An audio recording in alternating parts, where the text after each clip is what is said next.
about with some of the people in the chat. Jessica and I did the Chris Spencer and Vanessa Spencer date night IG show. Mm-hmm. It's getting really popular, but it was super fun, man. We were on it for like an hour and a half, just sharing. You know what I'm saying? almost 21 years of marriage. You know, That people is a want to big know the accomplishment. secrets. They want to know the secrets, They Mr. do want. John. I'm ready. I need to know the secrets too. You know. Well, listen. Before we get started, you don't often get the credit you deserve in the lifestyle arena. I want to tell the followers of TKBS and TKBS Nation, this man right here, not only was he a pioneer in fashion, we're going to get to that, but I remember going to Daymond John's office, and I want to say it was bi-level. May not have been, but it seemed like it was bi-level some kind of way. It was dark and moody. It had I don't know. It was fabulous on another level. And I hadn't seen, and mind you, I didn't work with the greats. I had never seen an office like Daymond John's. So I want to shout you out, brother, because that thing you had over there at FUBU was next level. Man, Cheers. you know what? God is good. I was my mother used to always tell me, because I live in Queens, I grew up in Queens, and she used to always say, you need to either be faster than the Concorde or faster than the lights or brighter than the lights on the Empire State Building, because we could see the Empire State Building from Queens, playing stickball in Queens. The Right. Concorde landed twice at JFK, and we live in Queens. We live right next to JFK, in between JFK and LaGuardia. So during the winter months, when it got dark right around 5:30, the Concorde always Yeah. landed around 5:35 or something like that. So when all the kids were on the block, you heard the Concorde rumbling. All of a sudden, you see everybody's stickballs drop, every baseball mitt drop, because your ass better be home. So That's you had to be right. faster than the Concorde. But during the summer months, when the Concorde wasn't landing that time, it landed earlier, around 8:30, the lights on the Empire State Building will come on, and you better be home. Just like before the street lights come on, you better be home before the lights Right. on that come on.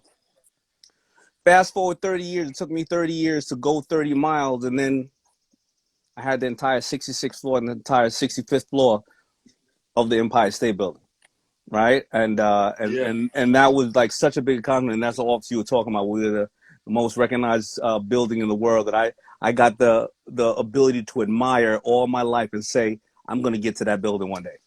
Yeah. And people are going to see how connected your spiritual journey has been as we go through some of these fun facts on you, because a lot of history came through and around FUBU. And I want to take it back to Queens, man. You grew up in Hollis, Queens. If you do not know the pioneers of hip hop, Run DMC are from Hollis, Queens, you're nutty.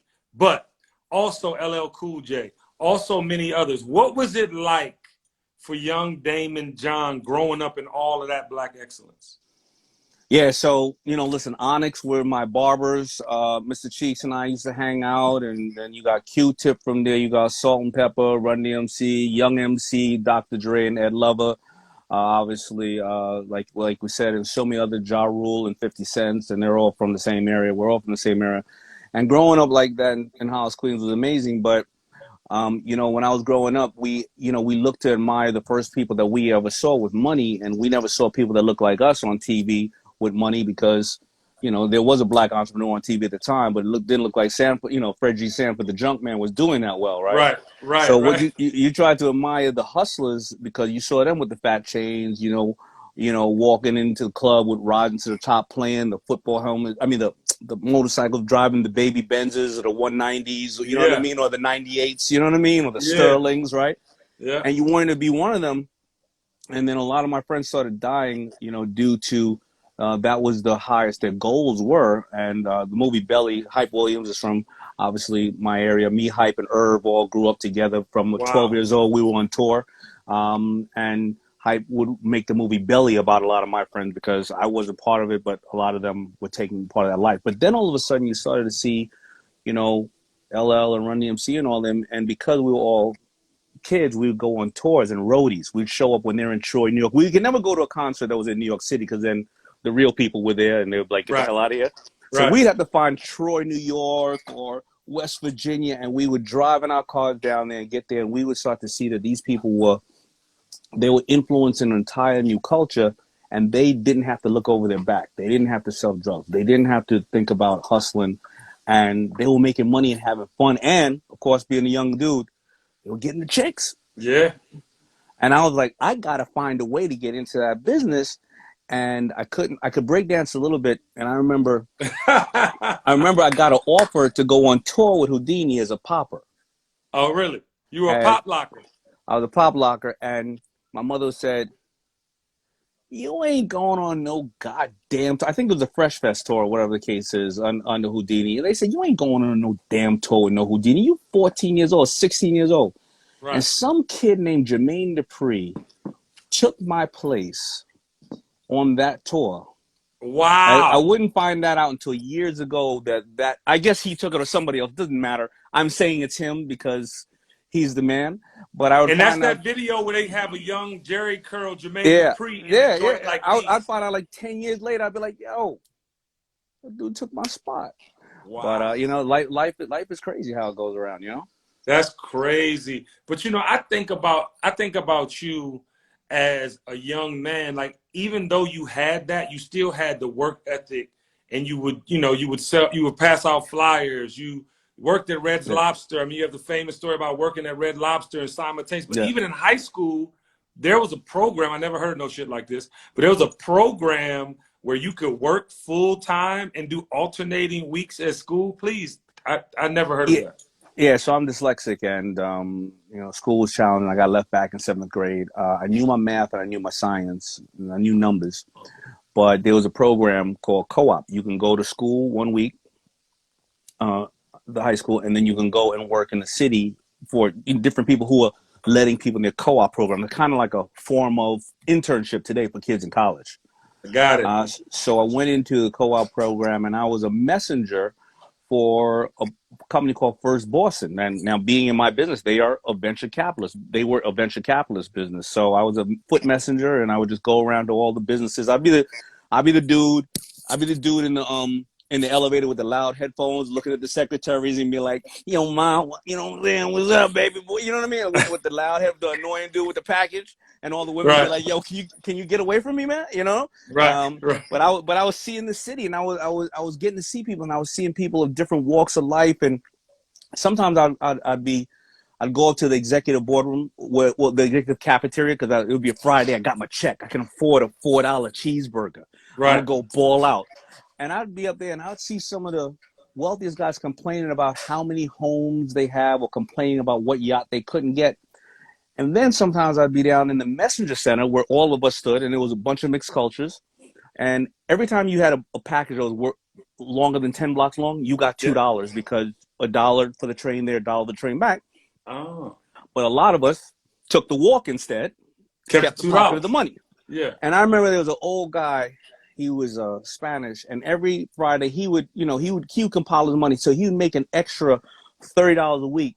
And on Friday he'd buy $5 worth of hot dogs and juice, and he'd be like, "Today I eat like a king." He would always say that, right? And I started to, and he said that he was building a house in Dominican Republic. He was going home with his family, and he never complained about shit. And he ate like a king, On and he Friday. enjoyed his life on Friday. Meanwhile, dudes upstairs talking about, I can't get a 100-foot yacht because the market is down today. And I think I just learned to value so many different aspects of what we do and living, and what you should appreciate. You know what's crazy? You know, I didn't realize those things early.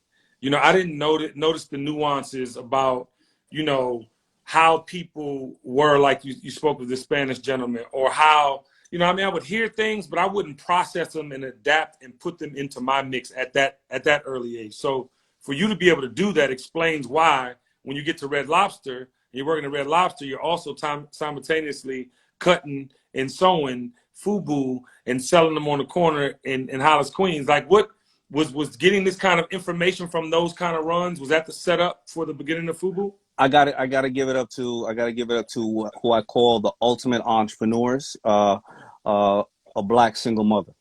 You know, the ultimate entrepreneur is a black single mother, straight up, right? Come And on. come on, right? Come on.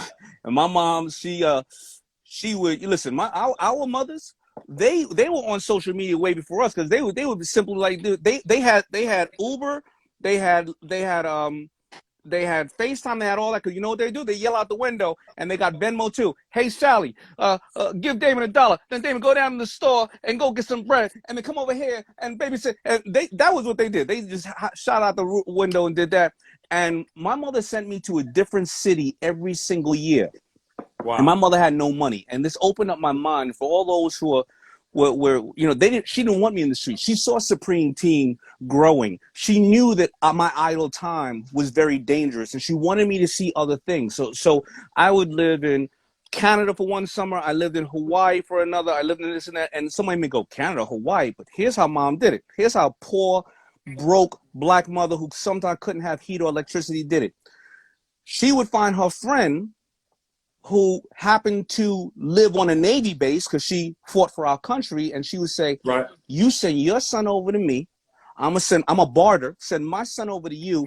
And she would buy me a 17 connecting flight ticket 3 years earlier for $50. I'd leave in June. I'd get there in September. Word. She'd work that shit out, And so I would open up my mind. I think that is the glue with all most successful black men. Their mothers, man, the way that they loved us in that era, the things they weren't taught but ended up teaching us, the way that they would move. My mom was the same. She called me her hot dog and bean baby. She would literally, I'd go to school, we'd be in one apartment, I'd come home, we'd be moving to Detroit. You know what I'm saying? Like, we're moving to San Mateo, California. We're moving. Yeah, I had to figure it out. Yeah, and they did. And I tell people all the time, my mom is the one who taught me how to live life for a living, because she lived her best life on that no budget, job she had, and kept getting, but she made a way, man. And salute to all black women. You know how I feel about them. So you know what, I'm gonna tell you something that my mother did that's kind of screwed up. When crack started hitting the neighborhood, she said to me, let me tell you something, man.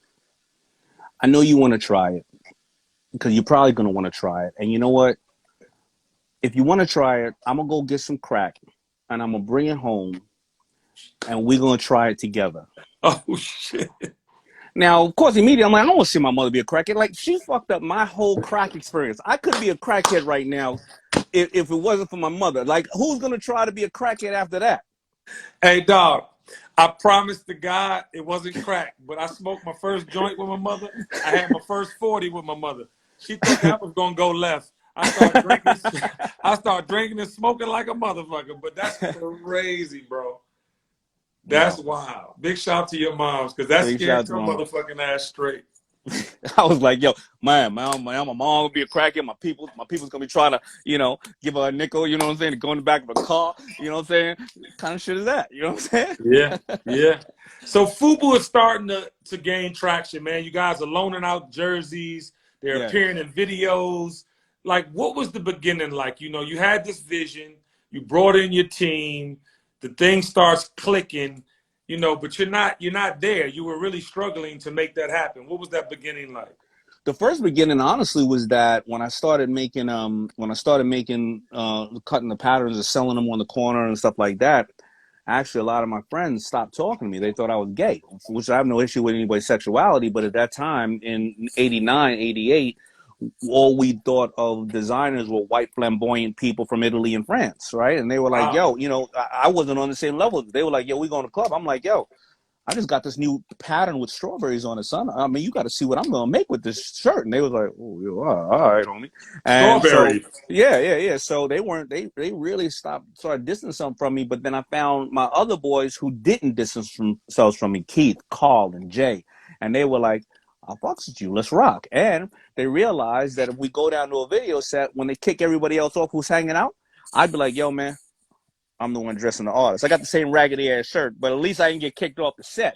Now I got to holler at the video girl, and now I got to watch some of the greatest artists that I grew up with perform, Brand Nubian and Craig Mack and all these kinds of stuff like that. And I was eating the free food that they had on the set. I was living. I was good to go. Yeah. And then when it started to grow, I felt that I didn't even knew that it would be that big. And I thought that maybe my partner and I would get a maybe a little boutique, but there was that energy and you felt it behind it. And then I started getting people behind it. And it was so frustrating at one point because I didn't know what I didn't know. And I wish I could tell people, you know, the old theory of, you know, you got to crush people in business. But you know what? I was in Vegas, spent all my money to get out there, had $27 to my name, me, Carl, and Keith. And I was sitting in the Mirage Dang. Hotel and I didn't have enough money to get into the magic show. And Carl and I Dang. walked by me. Carl and I walked by me and said, "Yo, you that dude in the little food way? I like that food. So come to my booth, and I'm gonna hook you up with every single buyer that I can hook you up with."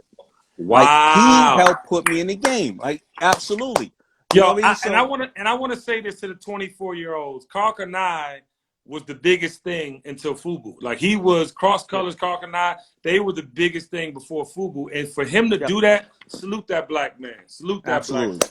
Absolutely. Word And up. so I don't think we get enough credit for helping. For the Russell also had helped me in the past. And, you know, Spike Lee had did stuff like that in the past. And I don't think we get enough.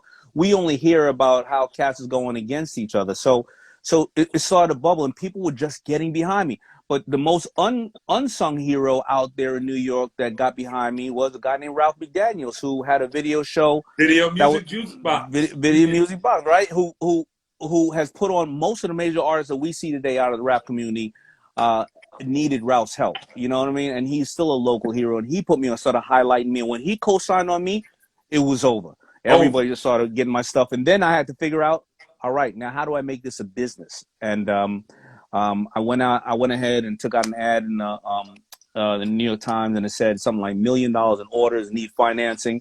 And 33 people called. Wait. I didn't know that. You went Yeah. and put an ad out saying that you Well, needed help? Well, what happened? I had $300,000 in orders. I took a loan on my house.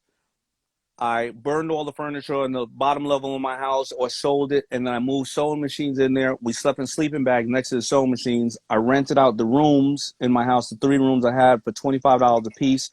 I worked at Red Lobster about 12 hours a day. Worked on FUBU about 6 hours a day, and slept a very little piece of time. And I did that for about 4 or 5 years. And my partners were working with me and things of that nature. And then we started to run out of money because I didn't know how money worked. I didn't have financial intelligence. I was paying for raw goods 90 days ahead of time, paying for a staff, and the stores wouldn't pay me for 30, 60, or 90 days. But Wow. because I kept my job at Red Lobster, that was what paid the bills, and I was renting out my house to strangers, the rooms, and I was sleeping in sleeping bags downstairs next to the machines. But because we did that for that period of time, and then we started running out of capital, my mother said, take an ad in the paper, today's version of crowdfunding or whatever the case is. And I took it out in the paper and said, $1 million in orders, need financing. I only had $300,000 in orders.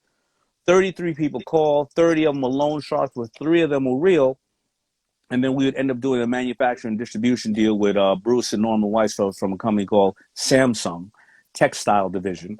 And then it was off to the races. Now I had the ability. You've been in business with them since. Yeah, I don't have any partners that I'm not in business with that I didn't start with. Wow. And plus, you know, everybody else, Tud and all the other guys that I have from my hood. I mean, I probably from high school and junior high and Red Lobster, I probably have hired 40 people out of the neighborhood since then. And they've gone on to, a lot of times they don't necessarily work with me. They've gone on to run their own companies or do other stuff like that. But thank God, you know, that's what Hey, it bro, is. that's not normal. That's not normal. You are anointed. But in the beginning, when all this is happening, did you realize that for us, by us, was the real underlining, you know what I'm saying, spiritual light that was guiding this like that? I don't think at that time, you know, people were as conscious outwardly with their offering in business, right? Like you had conscious records, you had things of that nature, but you were like the first brand that says, yo, we're black. We're making clothes for black people, for hip hop. Like, you know what I'm saying? Well, it was a hashtag. To me, it's the first hashtag. But I'll be very honest. I made it for the people who loved hip hop because I dressed the Beastie Boys as well. I didn't care. You had to be just cool and hip to me. But I always did explain to people. People say, yo, this is for black people, by black people. I said, no, this was created by a black culture that needs to be shared with everybody so everybody understands our plights and our beauty and our love. And when I first took an ad in the Right On magazine, actually the first places that bought it were the white kids in Seattle, Washington, that loved grunge and Nirvana, who wanted to fight the system, and also the Japanese kids in Japan who literally wore blackface because they were trying to emulate people of color, and they would break dance and wear New York Knicks jerseys and stuff like that. When I started getting when the hip hop community really embraced me was when Ralph McDaniels put it out there. But I would never realize, I never thought about it, because I wish I could tell you something big and calculated. It was just a feeling I had. And me and the boys were in the basement. We came up with that name. And actually, when I went over to Samsung Textile Division, I said, like all designers and stuff, you're creative. And I was like, I want to change the name. They were like, why did you change the name? What's a FUBU? FUBU could be Italian. It could be Japanese. It could be Chinese. It could be American. He said, it's such an abstract name, like Google or Facebook or Uber or whatever, that we also can lock it up and we won't have any competition with it, because it's not a very common name. And I learned my lesson that day, and that was obvious from other people who've been in the business, who now I share that lesson with others. Have a name that, nobody can lock up like that. Right. Well, I think things we do in life sometime are blessed in a certain way. Maybe not to our knowing, maybe not, at the time we think it's supposed to be or what it's supposed to be. But I truly believe, because when I found out personally what it meant, like, one of the hashtags, as you said, I was just like, whoa, like, this is such a powerful, because I think 93, I saw LL Cool J in a Gap commercial, and he literally said for us, by us, in a rap for Gap. Yeah. I was like, wait a minute. It felt so endearing and so powerful. And when I saw that, it bugged me the fuck out. No, absolutely. I mean, that was one of the biggest advertising coups, besides if you look at maybe the Starbucks cup and that other thing. But, Gap had no idea, when L did the rhyme, he did acapella rhyme, he put For Us, By Us on the low in the Gap ad. And crazy. And when that thing was airing for like 3 weeks, I was like, they still don't get it. Then they pulled it, but then they did their analytics on it and found out that, it increased the target market they were trying to hit by 300%, because the kids thought they can get food with the Gap. So then they re-aired it. And absolutely crazy. Amazing. Yeah, man, because when that happened, I felt like you guys were out of here. Like, I just felt like you kept seeing it because of the tenacity, and the work ethic you guys had getting into these videos. A lot of people don't know, you were giving them jerseys, taking the jerseys off of them, taking them to the next set. And a lot of times, that's the type of work that it takes when you can't go mass produce and do X, Y, and Z. You guys were doing that, and for the people to keep doing it and support it, because you know how artists can be.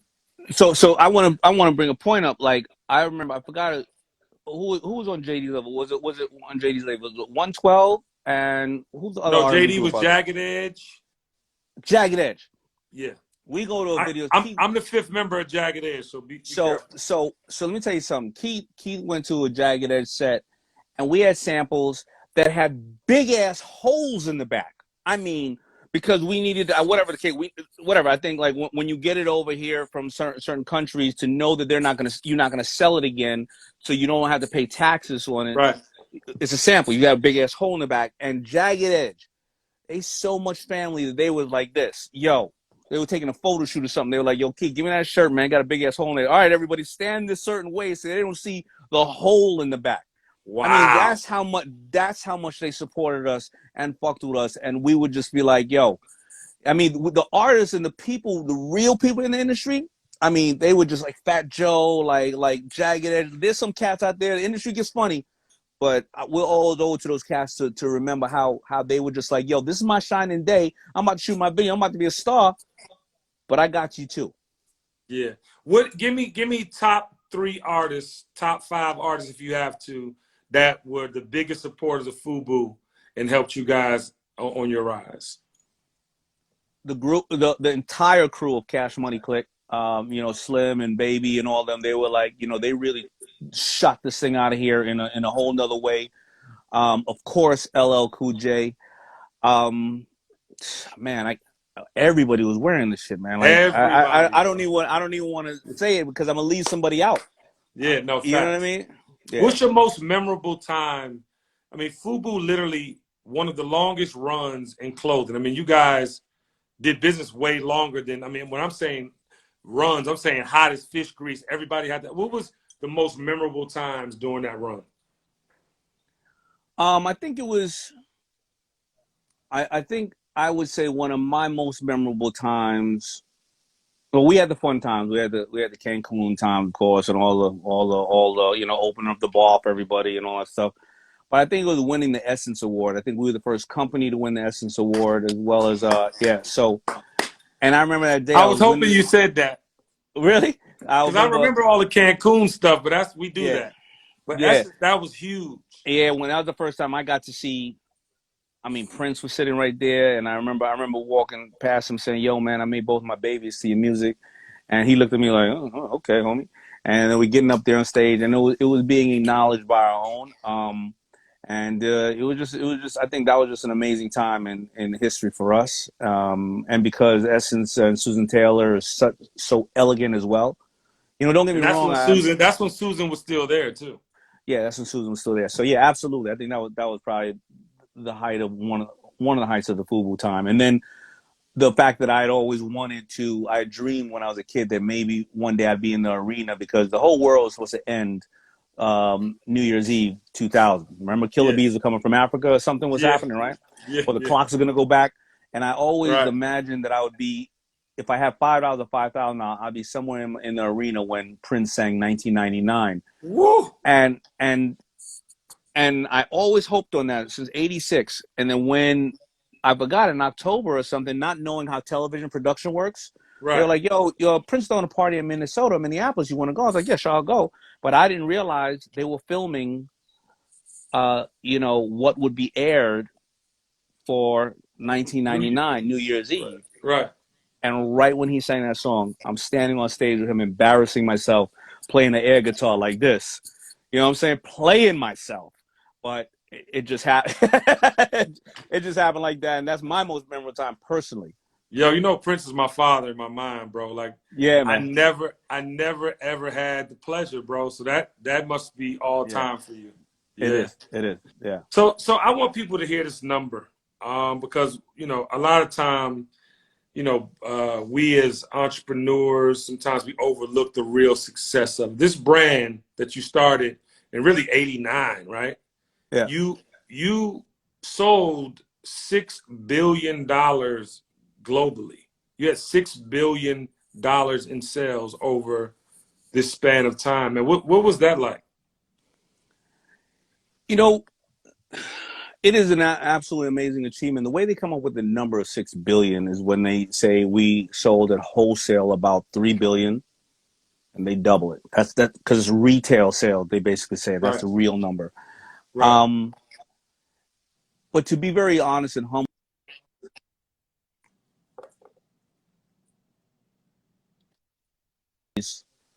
I wish I had the vision to have it go longer like I would have liked it to. However, I'm still very grateful and humbled for the amount. And in the clothing business, that's a great number. Don't get me wrong. Yeah. It's one I of the, love it. but it's one of those things in any of our career or as a parent or anything. You just go, what could I have done better if I got to this level and knowing what I know now? What could I have done better? But still, no matter what, it's an honor that I even got to that point. You know what I mean? Yeah, and you were able to do passion projects. I remember you and I Yeah. linked up, and we did a Yeah. Lil Jon record with, with your artists, and I mean, you had fun. You had a whole Oh lot yeah. of fun, Oh and mind you, Daymond John, you are in the National Museum of African American History and Culture. yeah. That's insane, No. bro.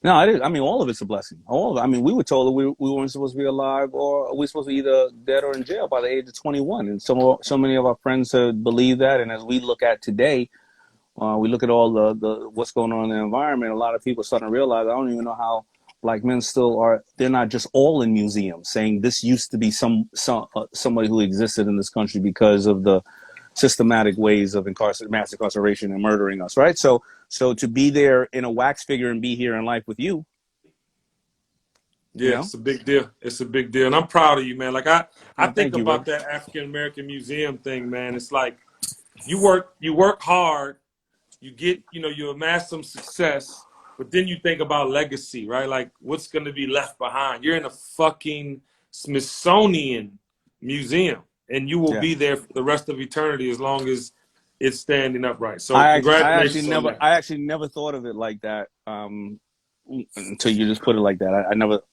thought about it like that. Yeah, your Yeah. great great great great great great great great great great great great great grandkids will be able to go see their great great great great great great great grandfather. But Hey, Shark George, when Tank. you guys do me a favor, there's a battery charger right here. I don't want to get off camera. This is about to die. Can you just pass it to me really quick? Shark Okay. Tank, man. You know, It's right over you there. were master. Can you hear me? I'm listening. I'm listening to you. Oh, I just want to make sure that we don't die on this feed. I'm listening. Go yeah, ahead, because brother. we about to get into the Shark Tank era, and I know everybody wants to hear this. But you know, 2009, Mark Burnett, a very very successful producer, Survivor, and a whole bunch of mega shows on television, comes to you and says he's putting together Shark Tank. What did you think immediately when you got that call?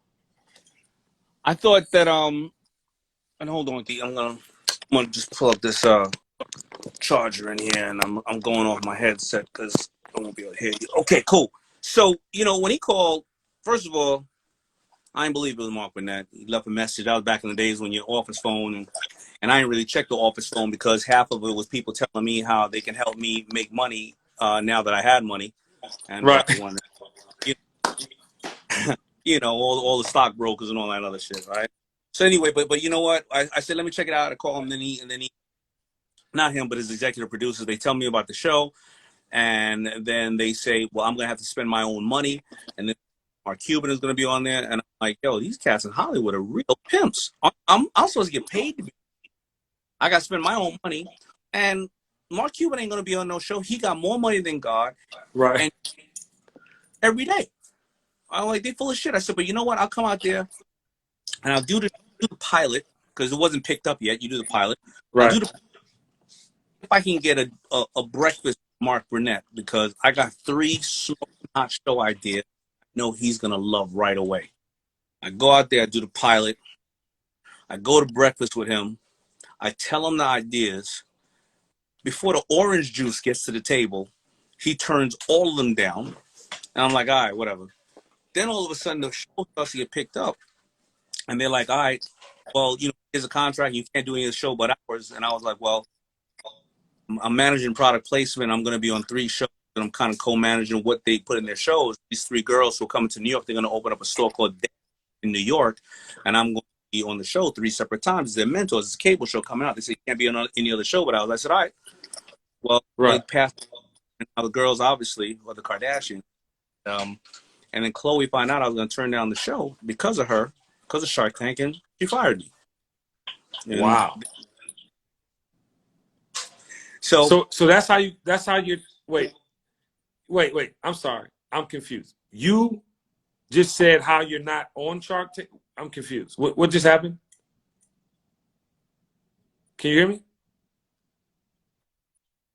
Dame, can you hear me? can you hear me? You can hear me? All right. Hold on. I can hear you now. All right. Hold on. There's a little juice in here now.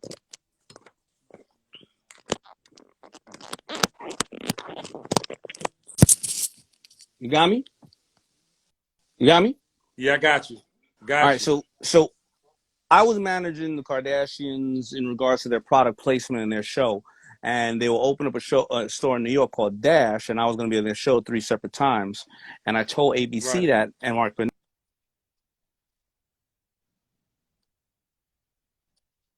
the show, but ours. And I said, well, I got to pass because I gave them my word. Wow.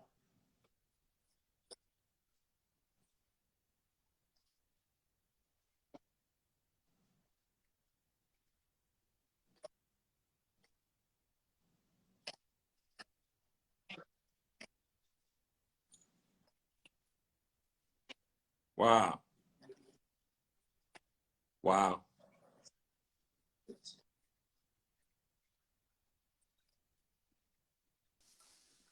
Did you get it? You get it all? Because I know this is going in and out. Are you getting me? Yeah. Yeah, I can hear you perfect. Okay, so That's what happened. That's why you see a lot of Coogee on the first 3 seasons of them, because I was representing them in regards to product integration, but I couldn't get anybody else to give me money to put product in their shows.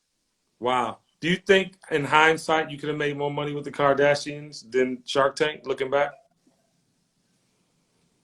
I don't know. There's a lot of I don't know, but come on, Damon, tell me, I don't know, because tell in me. Hollywood there's a lot of volatility, right? You don't know what could have came, what could have went, but I'd rather always be in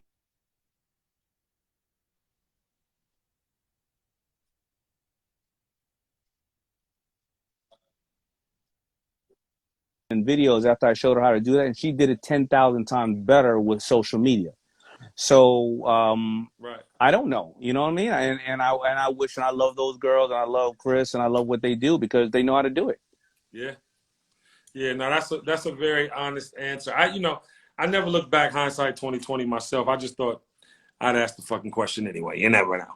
A bunch of people saying they can't hear me. A bunch of people saying they can't hear me. The reception's Yeah, I going in mean, and out, right? yeah, no, it's good on my side, and if they can't hear you, then if I can hear you on my side, that means when it comes out on my page, it'll be clear if they want to come back. For you to repeat all that, I don't, I heard it all. So let me ask you this: Shark Tank. It's it. Can you hear me? I can hear you. Great. I hate when the fucking thing does this shit. I'm gonna be on TV very soon, Damon. So you're gonna be doing this again live on television with your No boy. problem. We'll do for whoever missed the But you, story. We're gonna post this, and then we'll also do it again. yeah. So the investments you make on the season, on the Shark Tank, right? What has been the most? I personally, the Bubba's Barbecue. You guys did a big partnership with Carl's Jr., right? What was the biggest one you've done?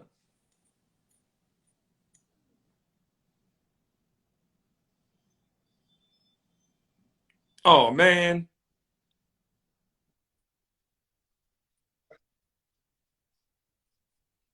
Lori, just tell them, remind them that they're underachievers. Buy one, give one to someone in need. That's right. That's right.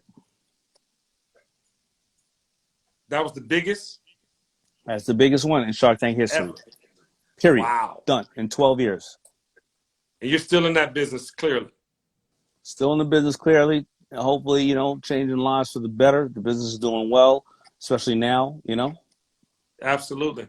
So I want to run down your 4 books really quickly, and I want you to tell me something about each one. Displaying Your Power. Display of Power is a story about my life coming up and how we all have the same power under each one of our engines, but some decide to tap into it and some decide not to and run idle. And I laid that book out on what I went through, and then so if people wanted to read my other books, they at least knew my true beliefs and what I believe in. Awesome. The Brand Within, which I really liked. Yeah, the brand within your brand. Personally, can you put yourself in 2 to 5 words? Because if you don't know what you stand for, then you walk into the room and you make us have to interpret it. Everybody is judged within 30 seconds of seeing them, or exonerated within 30 seconds of seeing them. So what are your 2 to 5 words? Apple think different, Nike just do it, food before us, buy us, White Castle is what you crave. And today that's more important than ever before, because we're not even talking to you before we see you. We're looking you up on social media, and we're thinking about your 2 to 5 words right there. Okay. Rise and Grind. Rise and grind. We both got the same 24 hours in a day. Why are you more successful than me, or I'm more successful than that person with the same exact 24 hours? It's the only thing we can never get back is those 24 hours, and how are you maximizing them? And its methods depend on where you are in life, whether you're 20 or 70, how different people are using those times. So I study everybody from Joel Osteen to everybody else.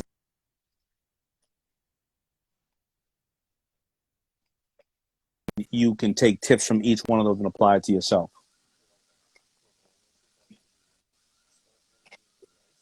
I love it. Daymond John, man, I love you in real life. I'm not going to let this choppy Wi-Fi destroy this amazing information, but we will do this again soon. And I just want you to know, man, you have been a consistent voice in culture, not even just for culture itself. And I mean, not for me personally, which you have been, but for culture itself. And I I salute you, brother, man. And, you know, what you're doing on the business side shows you what you really were meant to do. Because when you started this game called life, started business in this game called life, you chose to work your ass off to get where you are. So please, ladies and gentlemen, when this man speaks, listen.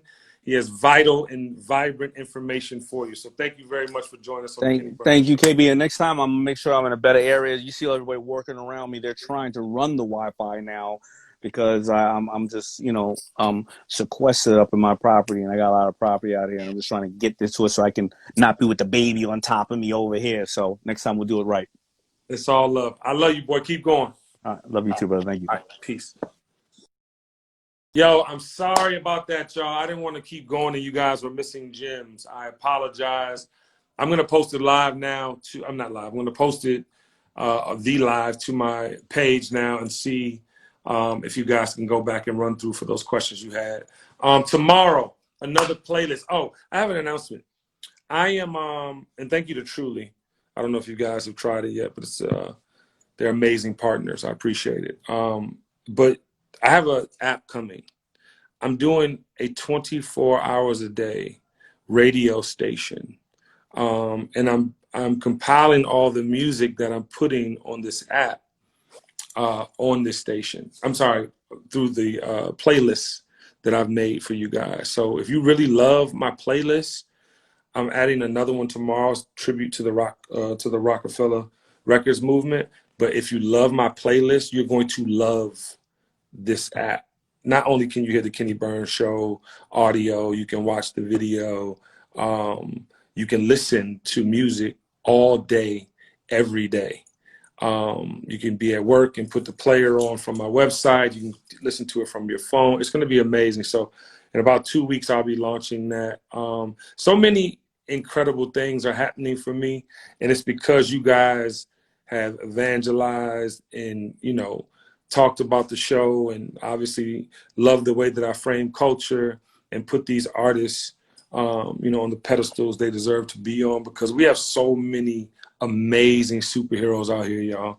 And we're going to keep finding out more about them right here on the Kenny Burns Show. But thank you very much. Stay tuned. Look out for this playlist tomorrow, and be safe this weekend, y'all. Corona's running rampant. You know, talking about sequester yourself with your family, have some good food, some libations, and yeah, enjoy.